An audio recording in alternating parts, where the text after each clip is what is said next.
Updates at pinakahuling mga usapin sa mundo ng palakasan. Atin ang pakinggan dito sa Ang Pilipinas Ngayon.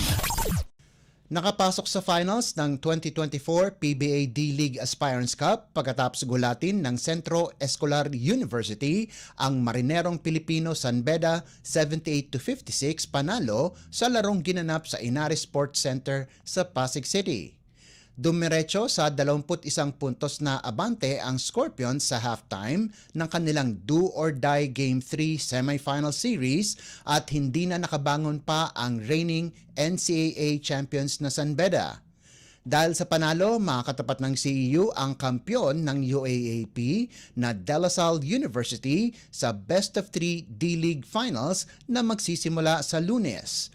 Nanguna sa opensa ng Scorpions si team captain Franz Ray Diaz na nakapagtala ng 21 puntos kasama pa ang 3 rebounds at 4 na assist habang pinangunahan naman ni Abdul Wahab Alusesi ang depensa sa nahugot nitong 28 rebounds, sahog pa ang 15 puntos at 3 blocks. Nakapag-ambag din sina Daniel Marcelo at Jerome Santos para sa CEU sa nagawa nilang 14 at 10 puntos ayon sa pagkakasunod. Nakatakas ang CEU sa Game 1 sa pamamagitan ng 75-71 panalo, subalit binawian sila ng San Beda sa Game 2 sa bisa ng 84-76 pagkatalo.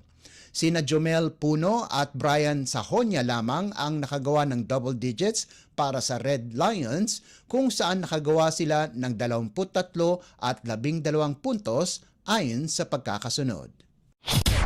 Updates at pinakahuling mga usapin sa mundo ng palakasan. Atin ang pakinggan dito sa Ang Pilipinas Ngayon.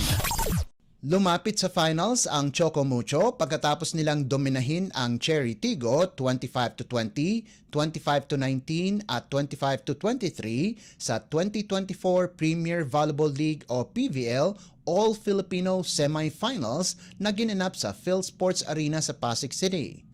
Nananatiling walang talo ang Flying Titans pagkatapos nilang talunin ang defending champion Creamline sa kanilang unang laro para sa 2-0 win-loss record.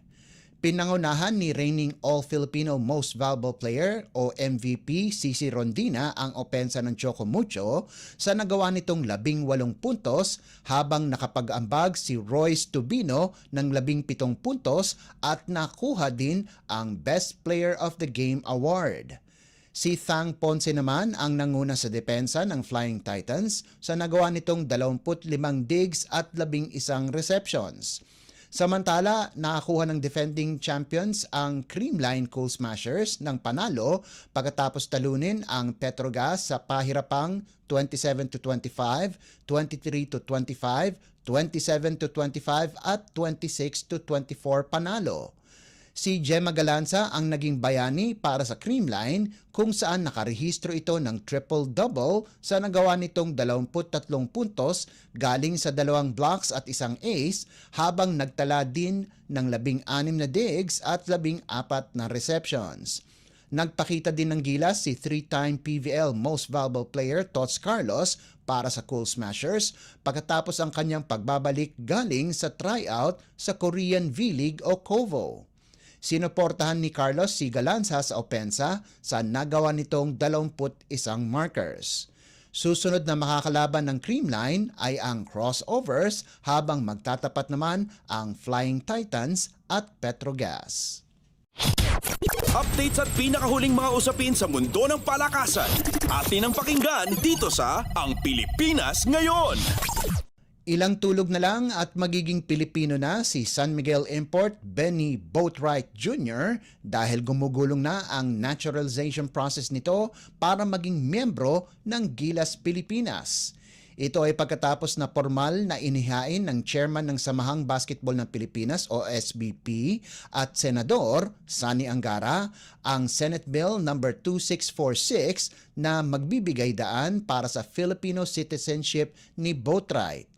Inihain naman ni SBP Vice Chairman at Antipolo City Congressman Robby Puno ang kaparehong panukala sa Kongreso para mas mapabilis ang proseso ng kanyang naturalization.